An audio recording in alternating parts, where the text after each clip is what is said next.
Laurent Stamler, bonjour. Vous êtes directeur de la communication et du développement des œuvres pontificales missionnaires. Aujourd'hui, vous souhaitez nous parler de l'œuvre de Saint Pierre apôtre. On vous écoute. L'œuvre de saint Pierre apôtre est l'une des 4 œuvres pontificales missionnaires. Elle fut fondée vers la fin du XIXe siècle à Caen par 2 femmes normandes, Jeanne Bigard et sa mère, qui correspondaient directement avec des missionnaires et leur envoyaient des vêtements liturgiques qu'elles réalisaient elles-mêmes ainsi que leurs offrandes. En 1889, le vicaire apostolique de Nagasaki, Monseigneur Cousin, des missions étrangères de Paris, voulant former des prêtres locaux au Japon pour annoncer l'évangile à leur peuple, les contacte. Les dames Bigard décident de répondre à son appel et en recueillant les fonds nécessaires, vont lui permettre de réaliser son projet de séminaire au Japon pour la formation spirituelle et théologique spécifique des prêtres japonais. Le but de l'œuvre de saint Pierre apôtre est donc de répondre par la prière et l'aide financière à une des nécessités les plus urgentes pour le développement des missions catholiques, l'éducation et la formation du clergé autochtone.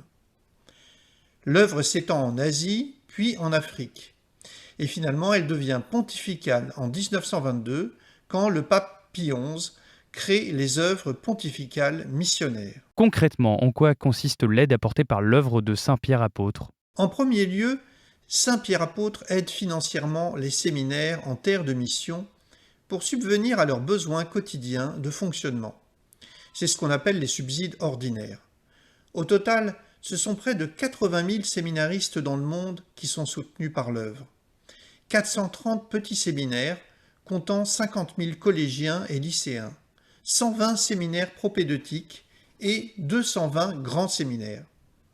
La grande majorité de ces séminaires aidés sont situés en Afrique. Un quart se trouve en Asie, le reste étant en Amérique latine et en Océanie. Ensuite, il y a les subsides extraordinaires, c'est-à-dire le financement des projets de construction ou de restauration des infrastructures. Malheureusement, ces derniers sont souvent reportés d'une année sur l'autre, car les fonds récoltés par saint Pierre apôtre ne suffisent pas à répondre à toutes les demandes, fussent-elles urgentes et pertinentes.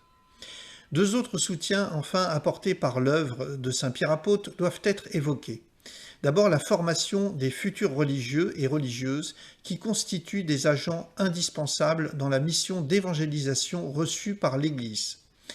Le nombre de ces noviciats augmente chaque année dans les jeunes églises et l'œuvre de saint Pierre apôtre en soutient 1200. Mais là encore, les demandes d'aide ne sont pas honorées chaque année faute de dons suffisants.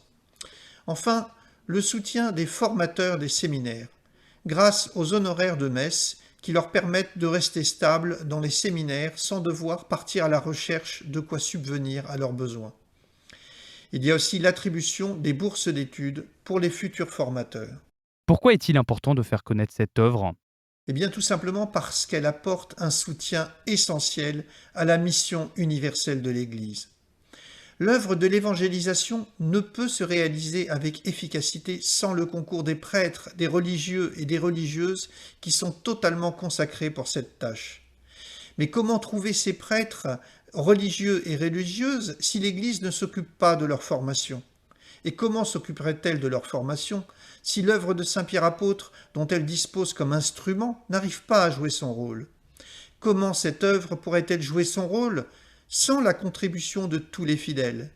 Et comment les fidèles soutiendraient-ils cette œuvre s'ils ne la connaissent pas?